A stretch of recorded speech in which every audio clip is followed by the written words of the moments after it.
Hoje eu queria continuar falando sobre o Evangelho com vocês. E eu queria falar sobre adoção. Eu queria que você abrisse a sua Bíblia comigo em Romanos, que alguns consideram o Evangelho, segundo o apóstolo Paulo, no capítulo 8. Romanos, capítulo 8. A gente vai ler do versículo 15 em diante. Vou tentar manter a minha meta de pregar mais em menos tempo, ser mais rápido.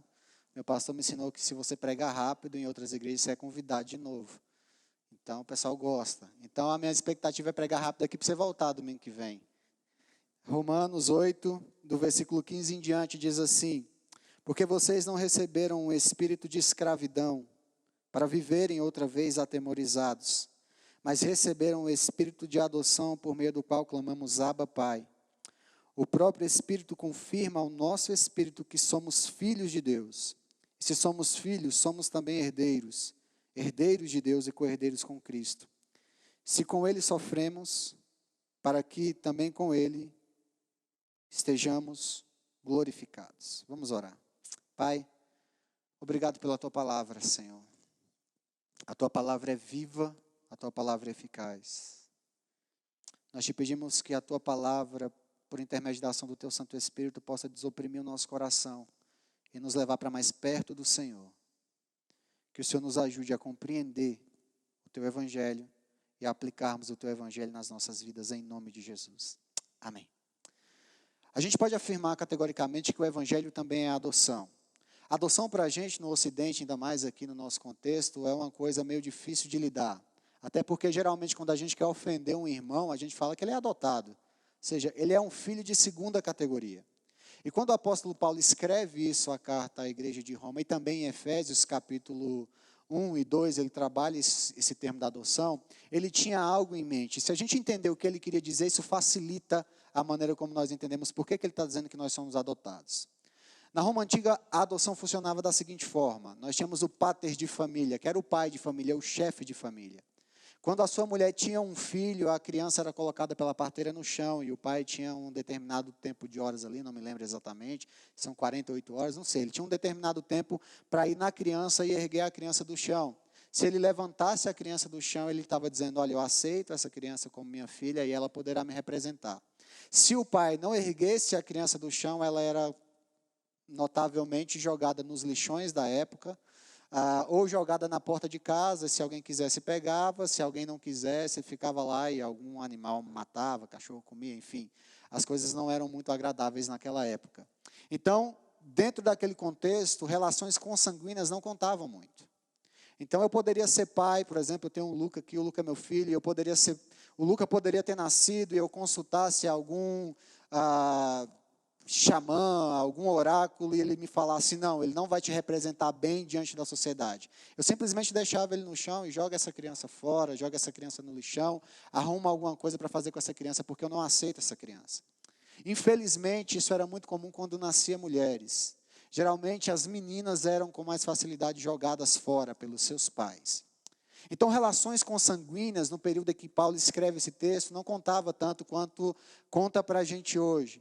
Então, o fato de você ser filho de alguém de sangue não significava muita coisa se essa pessoa não decidisse te levantar do chão. Até aqui tudo bem? Paulo escreve essa carta a essa igreja falando para essas pessoas: olha, vocês foram adotados. Um filho adotado no contexto da Roma Antiga, em muitos casos, era mais privilegiado do que um filho de sangue. Um pai adotava um filho quando queria que esse filho o representasse, geralmente os senadores, queria que o representasse diante da sociedade. Então ele escolhia bem o filho que ele iria adotar. Ele olhava bem. Muitas vezes escravos eram adotados para serem filhos de homens importantes, para se tornarem então seus representantes diante da sociedade e levariam o nome daquela família adiante. E tinha uma coisa muito importante acerca da adoção: um filho adotado nunca poderia ser devolvido. Um filho adotado nunca poderia ser renegado.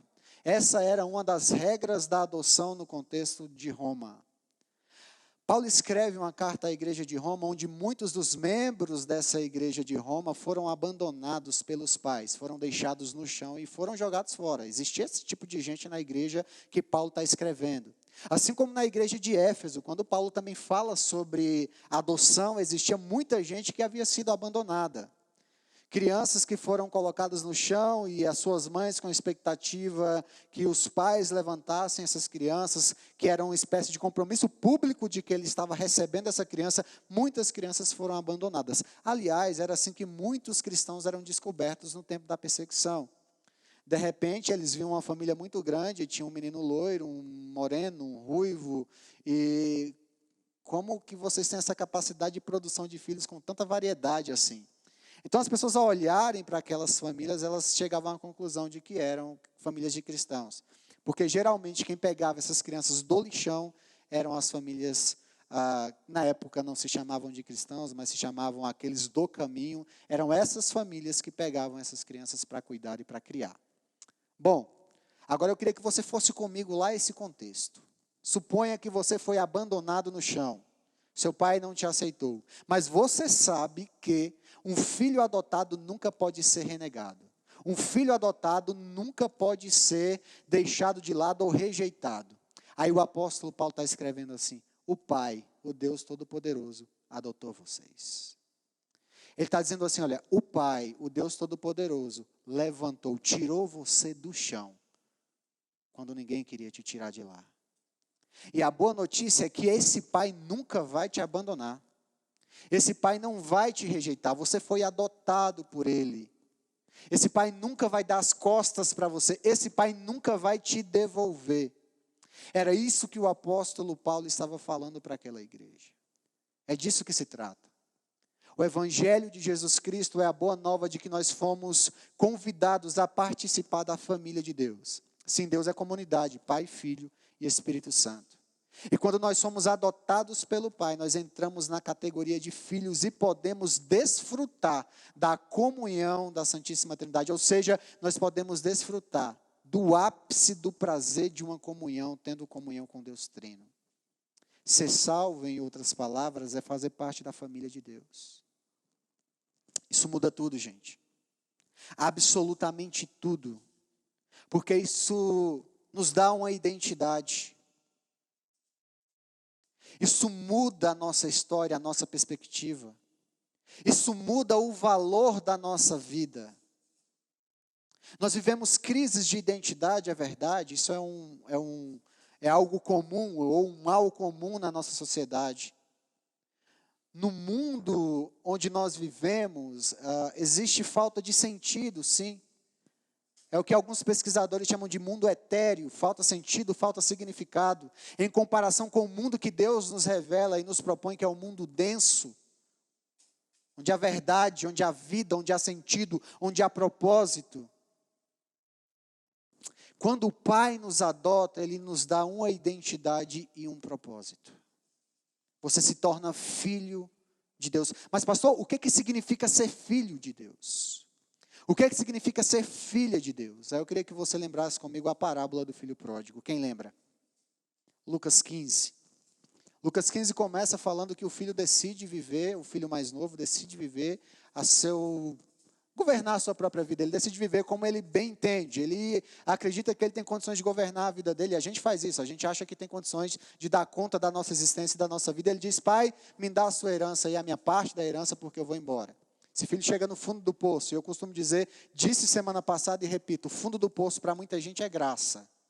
Porque é no fundo do poço que os nossos olhos se abrem.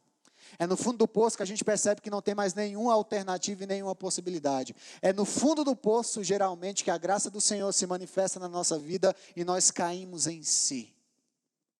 Então não receba o fundo do poço, se você está no fundo do poço, não interprete o fundo do poço como fim, ou como castigo. Não, o fundo do poço é manifestação de graça, é a possibilidade de recomeçar. E é o que acontece com esse jovem aqui, esse irmão mais novo dessa família, contada na história de Jesus. Ele está no fundo do poço, e o fundo do poço é a manifestação da graça de Deus, onde ele cai em si e volta para o seu pai.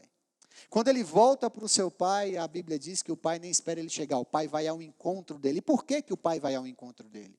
Se o pai não for ao encontro dele, os anciãos da cidade naquele contexto iriam. Se os anciãos chegam primeiro que o pai, eles quebram um jarro de barro nos pés daquele jovem e diz: você é maldito, você não é bem-vindo aqui, você desonrou a nossa comunidade, vai embora. Se o pai vai ao encontro e o recebe, toda a comunidade tem que receber o filho. Agora, o texto diz que o pai então vai em direção ao filho com pressa. E um judeu não pode correr, porque correr para um judeu é desonra. Jesus está dizendo: o pai não se importa com o que vão pensar dele, se vocês vão acreditar que ele está sendo desonrado ou não. Ele te ama, ele vai ao teu encontro. Verdade é que o pai recebe o filho, o abraça. O filho só pede perdão depois do abraço. Isso diz algo. Ele não pediu perdão primeiro para depois ser aceito. O pai o abraça. E depois que ele o abraça, o filho pede perdão. O pai já tinha perdoado. Porque arrependimento, fé e confissão são caminhos e não condição. O pai celebra uma festa, mas antes de celebrar a festa, a parábola vai dizer que ele coloca roupas novas no seu filho. Roupas na Bíblia diz sobre uma nova história, uma nova realidade. Roupas velhas têm relação com a sua velha vida. Roupas novas, você tem agora uma nova vida e essa velha vida foi jogada fora. Você não tem mais relação com ela. Diz que ele calça sandálias nos pés daquele filho. Só quem andava descalço naquele contexto era escravo. Ele está dizendo: você não é escravo, você é filho. Você come comigo à minha mesa. Você tem comunhão comigo. E existe um dado muito importante que às vezes a gente não presta atenção, mas o pai coloca um anel no dedo do filho. E o que significa esse anel? Esse anel significa que o filho, ele é considerado por todos filho, ou seja, quem vê o anel no dedo sabe que ele é filho do Senhor daquela região, sabe que esse mesmo rapaz tem autoridade. Ele agora tem autoridade, ele é filho, ele tem um anel de autoridade. Mas com o anel também existe uma coisa chamada responsabilidade. A autoridade na Bíblia está para serviço. O filho deveria servir ao pai com seu trabalho responsavelmente, para honrá-lo. Paulo está dizendo que eu fui adotado e me tornei filho. Quando eu me torno filho, Deus coloca um anel no meu dedo, Ele me dá autoridade. Eu tenho condições de servir aqueles que estão à minha volta. E enquanto eu sirvo, a minha identidade é manifesta. E não apenas autoridade para servir, Ele me dá responsabilidade para que eu continue servindo. É isso que significa ser herdeiro de Deus. Um herdeiro recebe o anel. Junto com o anel, ele recebe um propósito: servir e amar responsavelmente. Pastor, mas por que é assim? Eu achei que quando eu fosse recebido como filho de Deus, então eu desfrutaria do ócio de um filho. Os outros trabalhem, eu vou colocar as pernas para cima e Deus faz tudo cair do céu para mim. Por que não funciona assim? Porque nós não fomos criados para funcionar assim. E você tem provas empíricas disso. Você já ajudou uma criança com fome, ou pagou um hambúrguer para uma criança com fome na rodoviária e saiu de lá dizendo assim: droga, eu ajudei uma criança, eu poderia ter guardado esse dinheiro, que coisa horrível foi ter ajudado alguém que estava passando fome. Você sai de lá assim? Você que já ajudou um faminto ou um necessitado, você se sente mal quando faz isso? Não. Por quê? Porque Deus te criou para funcionar assim. E quando Ele coloca um anel no nosso dedo, Ele está dizendo: viva como eu te criei para você viver. Quando você vive como filho, ou seja, quando você manifesta a sua nova identidade, é natural você servir e se responsabilizar pelas lágrimas do seu próximo. E enquanto você faz isso, você se torna inteiro. Você se torna filho. Sabe por que muita gente não desfruta da sua paternidade, não desfruta da sua identidade em Cristo Jesus? Porque elas ainda operam dentro do nosso sistema secularizado. O fim da vida num sistema secularizado e de uma vida sem sentido é felicidade, que eles colocam como se fosse igual a prazer. Mas prazer não é igual a felicidade, são coisas diferentes. Aliás, depois a gente pode falar sobre isso, são coisas bem diferentes. Embora exista prazer na felicidade, felicidade e prazer não é a mesma coisa. Mas a nossa cultura fez uma leitura de que o fim último da vida deve ser a felicidade. A gente vive correndo atrás da felicidade. E um sociólogo chegou a fazer uma pesquisa e descobriu que quanto mais as pessoas correm atrás da felicidade, mais infelizes elas se tornam. Porque elas têm um padrão de felicidade. Quando olham para a vida delas e o padrão de felicidade, elas percebem que estão distantes daquele padrão. Isso deixa essas pessoas deprimidas. Aliás, esse mesmo sociólogo fez uma pesquisa e descobriu que de uma geração para outra, eu não sei dizer exatamente o nome, se é Baby Booms, a geração pós-Segunda Guerra Mundial, é isso? Isso. A geração da Segunda Guerra Mundial, que tinha um projeto de vida específico, era menos infeliz do que a geração pós-Segunda Guerra Mundial e menos infeliz ainda do que a geração pós-Guerra Vietnã, pós-Revolução Sexual. E ele não é cristão, tá? Esse pesquisador. Ele chega a uma conclusão. Quanto mais as pessoas correm atrás da felicidade como sentido último da vida, mais infelizes elas ficam. E ele contabilizou que de uma geração para outra, as pessoas tinham 10 vezes mais depressão. Na pesquisa que ele fez. Sabe por quê, gente? Porque Deus nos criou para ser mais do que felizes. A felicidade está na caminhada. A gente vai ser feliz sim, a gente vai encontrar alegria, satisfação e prazer na nossa jornada. Mas quando a felicidade se torna o fim último da nossa vida, o resultado natural é tristeza, é vazio, é um eu vazio. É crise de identidade. É não saber quem somos. Mas hoje o Espírito Santo de Deus está te dizendo aqui, olha, você é filho. Eu te adotei. Eu te dei uma identidade e te dei um propósito. Como eu faço então, Deus, para viver essa identidade, esse propósito? Sirva responsavelmente. Porque a satisfação de servir e a satisfação de se responsabilizar pelo aflito, que está na Bíblia toda, faz com que você se torne inteiro em Cristo. Aí você não tem tempo para discutir coisas secundárias e efêmeras. Porque você tem tanta satisfação enquanto você serve, enquanto você ajuda, enquanto você se responsabiliza pela vida do outro, que as coisas simples da vida trazem uma satisfação e alegria para o seu coração que nenhum diploma, nenhum recurso financeiro, nenhum projeto de vida impecável pode trazer. O que o Senhor fez por nós? Ele nos levantou do chão. Ele nos resgatou dos lixões existenciais onde nós estávamos. Ele nos resgatou de lugares insalubres. Ele nos resgatou de submundos para que nós pudéssemos ter uma vida autêntica. Só que isso teve um preço. Para que Jesus nos tirasse daquele lixão. Para que o Pai nos tirasse daquele lixão. Ele teve que deixar o filho dele lá.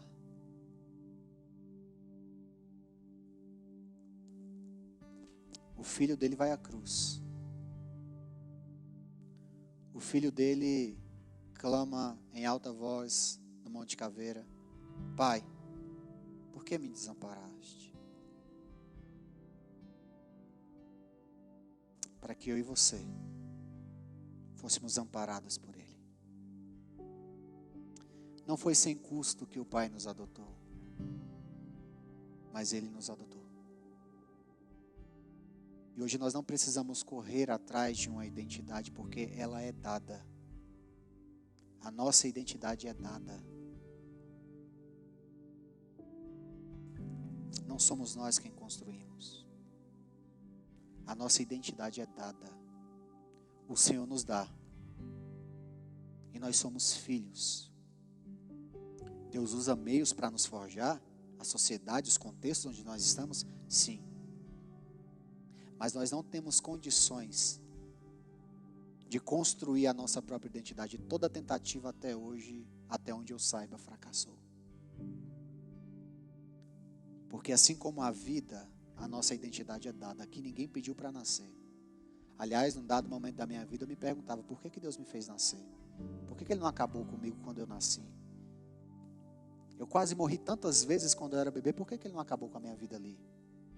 Num dado momento da minha vida, eu me questionei, por que Deus me permitiu existir para sofrer? Por que Deus fez isso comigo? Eu não pedi para nascer. Aliás, tem uma música que diz, eu não pedi para nascer. É isso mesmo? a vida, a identidade, o propósito, o significado das nossas vidas são dados por Deus. O único que tem condições de nos dar sentido, propósito, identidade e vida.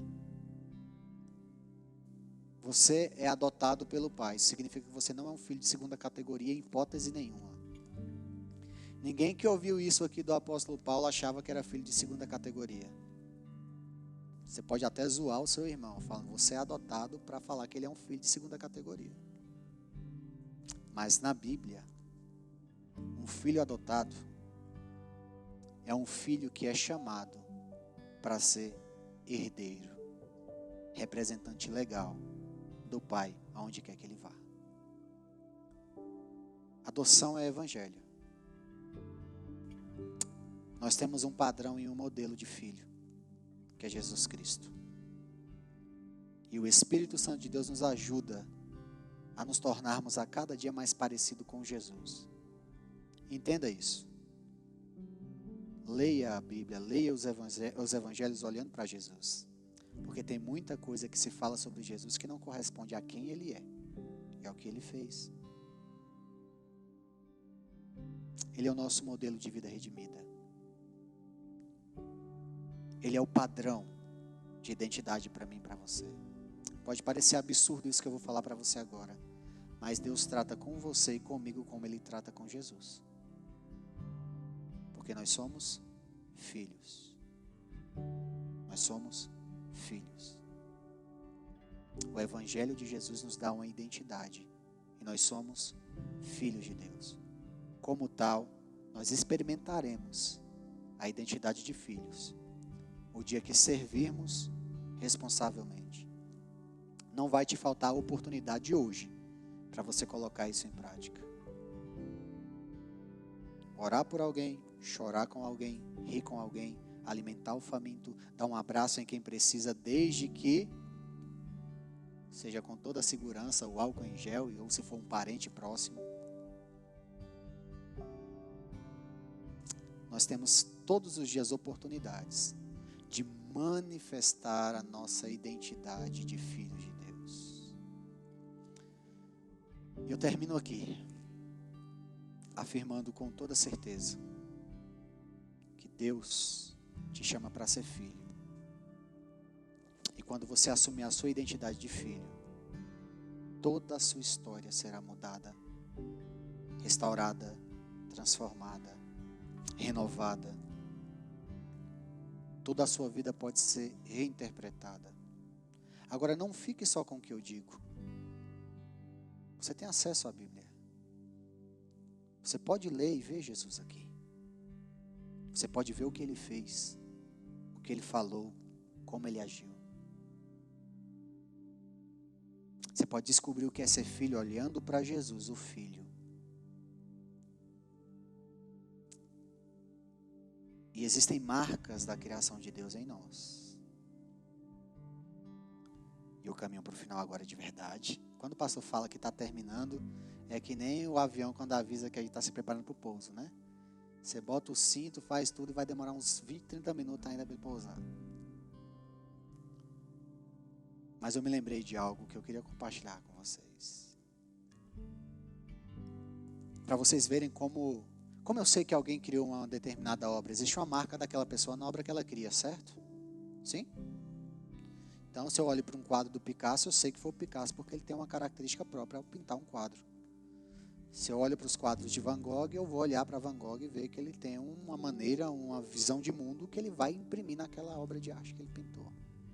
Deus, ele deixou algumas marcas que a gente chama de vestígios da Trindade. Tem até um nome com esse título.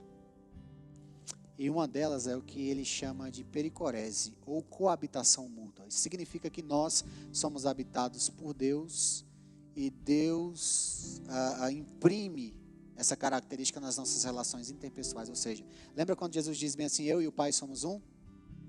Às vezes dá uma bugada, né? Como é que ele é o Pai é um? Como é que funciona isso? Mas quando a gente olha para o mundo criado, fica mais fácil de entender. Nós habitamos o mundo, mas o mundo nos habita. Como assim, pastor? Você está pisando nesse chão aí, não está? Mas você bebe água. Água é você? É o mundo entrando em você. O cheiro não vem de fora? é o mundo habitando você enquanto você habita o mundo. Quando você olha para a sua relação com a sua família, por exemplo, eu sou o resultado, em alguma medida meu pai me habita. Eu me tornei o que me tornei porque meu pai me habita. E eu e o meu pai somos um. Então, onde eu vou, algo do meu pai vai também. Da minha mãe e assim por diante. Isso significa que quando nós nos tornamos filhos de Deus e assumimos a nossa identidade de filhos, aonde quer que a gente vá, onde quer que a gente esteja, o Pai vai estar também. A nossa relação com o Pai, a nossa relação entre nós aqui que somos irmãos, não é consanguínea, nós não temos o mesmo sangue, mas nós temos algo muito mais valoroso que o sangue. Paulo diz que nós temos o mesmo Espírito. O mesmo Espírito que habitou em Jesus, habita nos nossos corações. Podemos nos chamar de irmãos? Sim. E não banalizar esse termo. Porque podemos não ter sangue em comum, mas temos um Espírito em comum. E esse mesmo Espírito, quem nos vivifica, transforma a nossa vida, transforma a nossa história, desoprime o nosso coração, muda a nossa mente, nos dá propósito e faz com que a nossa vida tenha cheiro, cor, sabor e assim por diante. Deus não quer que você viva uma vida em preto e branco. Deus quer te dar uma vida com toda a densidade que existe na vida criada por Deus. Só que isso passa pelo processo. E o processo, invariavelmente, é ser filho, servir e amar responsavelmente.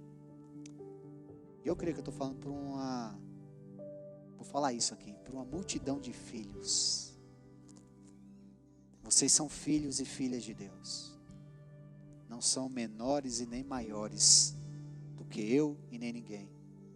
Somos filhos e co-herdeiros com Cristo. E podemos desfrutar dessa nova identidade, que é carregada de coisas extraordinárias. Quando você começar a andar e agir como filho, e eu creio nisso, categoricamente, os sinais vão acompanhar a sua vida. Sabe quais são esses sinais? Estou falando de milagre, gente. Uau, o Léo falando de milagre, um professor falando de milagre. Sim, vivi um dia desses lá em casa.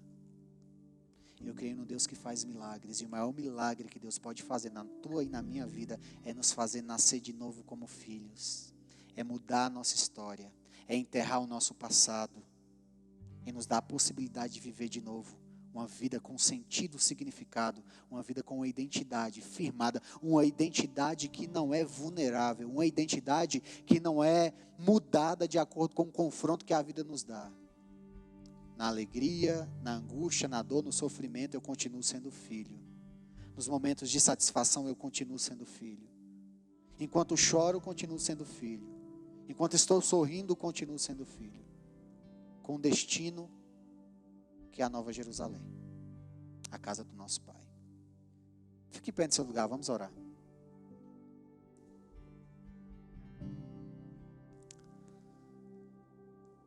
Deus te chama hoje à mesa.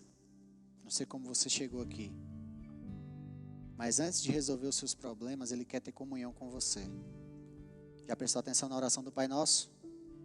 O pão nosso de cada dia nos dai, depois que perdoai as nossas ofensas.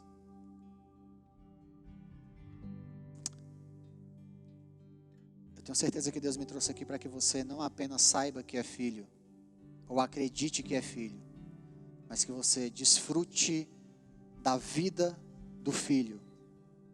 Desfrute de uma vida em que você é filho e filha de Deus. Isso passa por um processo em que você se coloca nas mãos deles. Tem alguém aqui, desculpa perguntar, que não é cristão? Que não conhece o Evangelho, que nunca entregou a vida para Jesus? Temos? Não? Então estou falando para cristãos aqui. Eu acredito que o Senhor te trouxe neste lugar. De tudo que eu falei, talvez o que você precise reter, talvez o que Deus quer que você saia sabendo daqui, é que você é filho. Você é filho dele. E que todos podem ter te desamparado, te deixado no chão, ou te jogado no lixão. jogado o teu nome, a tua vida no lixão, a tua reputação, a tua moral, o teu trabalho, não interessa. Deus te trouxe aqui para te dizer, você é filho, você é filha. Isso é tudo que você precisa para dar o próximo passo e continuar a sua jornada. Você é filho e você é filha. Receba essa identidade e viva como tal. Como eu disse na semana passada, as coisas velhas já passaram. Deus faz nova todas as coisas. Pastor, mas você não sabe o que eu fiz. Você não sabe o que eu fiz.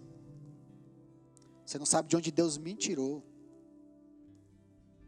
Você não sabe o que Ele fez comigo. Deus quer que você viva como filho. Deus quer que você viva como filha. Deus quer que você encontre a plena satisfação de viver como filho e filha de Deus.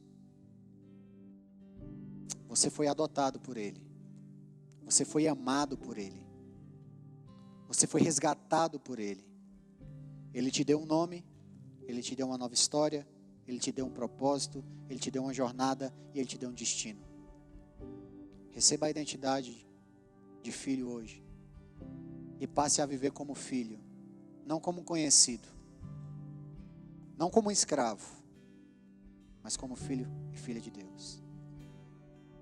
Feche seus olhos por uns instantes e responda ao Senhor. Se Ele falou com você nessa manhã, responda a Ele.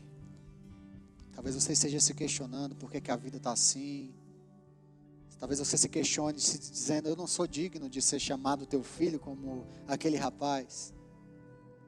Mas hoje o Pai está te dizendo, você é filho, você é filha, e nada vai mudar esse fato. Antes mesmo de você vir justificar alguma coisa para mim e dizer, não, o que eu tenho para você, antes de qualquer justificativa que você queira me dar um abraço, é a mesa, é a comunhão, é a identidade de filho, é uma nova história, é uma nova vida. Ainda que o universo não acredite em você, eu acredito em você e nada mudou. Nada mudou. Nada mudou. Nada, absolutamente nada mudou. Na verdade, hoje é o dia de recomeço, de recomeçar como filho. Se veja como aquele rapaz voltando para casa e recomeçando, é dia de festa, de recomeçar, de se satisfazer em Cristo Jesus, de criar uma expectativa enorme no coração, de nos encontrarmos com Ele na Nova Jerusalém. Essa é a nossa perspectiva de fé, é para lá que todos nós iremos, mas enquanto ainda não chegamos lá, nós desfrutamos da nossa identidade de filhos aqui, enquanto caminhamos, enquanto andamos com o Senhor. Fale com o Senhor, fale com Deus. Ele te ouve. Ele te ouve. Pai, nós te louvamos, Pai, pelo privilégio de te chamar de Abba, Pai. Nós te agradecemos porque nós sabemos de onde o Senhor nos tirou. Nós sabemos onde estávamos. E alguns de nós sabem onde estão. Mas nós também sabemos que o Senhor tem poder para nos tirar daqui. E sabemos que o Senhor quer nos tirar desse lugar. Porque foi por isso que o Senhor nos trouxe aqui nessa manhã. Caso contrário, o Senhor não teria nos trago nessa manhã, neste lugar. Ajude-nos, Pai, a termos uma comunhão verdadeira com o Senhor. Ajude-nos a vivermos como filhos, filhas. O Senhor já trocou as nossas vestes. O Senhor já calçou os nossos pés. O Senhor já colocou o anel no nosso dedo. Agora nos ajude, Pai, a servir, a amar responsavelmente, a recomeçar a nossa vida. Ajude-nos, Pai. Muitos de nós aqui só tem cacos nas mãos, é o que nós apresentamos ao Senhor, porque sabemos que o Senhor é especialista em pegar esses cacos e transformar num vaso para a Tua honra. Nós entregamos ao Senhor mais uma vez a nossa vida nessa manhã, Pai. E te pedimos, no nome precioso de Jesus, que o Senhor possa nos fazer viver como filhos e filhas de Deus, e encontrar em Ti o pleno sentido da vida, a satisfação que o nosso coração tanto almeja, busca e deseja. Ela só pode ser encontrada no Senhor. Ajude-nos, Pai. Desoprime o nosso coração, dirija o nosso coração para o Senhor. E ajude-nos a sermos o que o Senhor nos chamou para ser. Filhos e filhas. Co-herdeiros com Cristo. Para a glória do Senhor. Em nome de Jesus. Amém. Amém, gente. Deus abençoe vocês.